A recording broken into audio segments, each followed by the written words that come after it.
యోహాను 15:15 మిమ్ములను దాసులని పిలువక స్నేహితులని పిలుచుచున్నాను.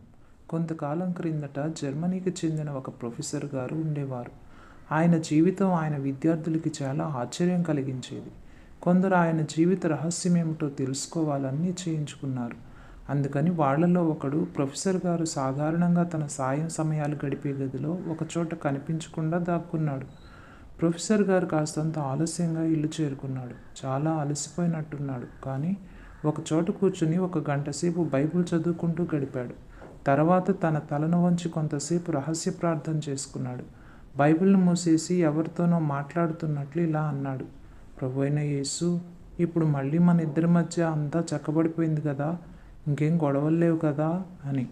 యేసు హృదయాన్ని ఎరగటం జీవితంలో సాధించదగ్గ అత్యుత్కృష్టమైన విజయం.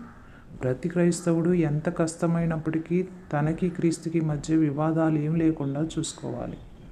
క్రీస్తు అనే నిజం రహస్య ప్రార్థనల వల్ల, ధ్యానంతో, బైబిల్ని వ్యక్తిగతంగా చదవడం వల్ల మాత్రమే తెలుస్తుంది. ఆయన సన్నిధిలో విడవకుండా గడిపే వాళ్ళకి క్రీస్తు వ్యక్తిగతంగా పరిచయం అవుతాడు.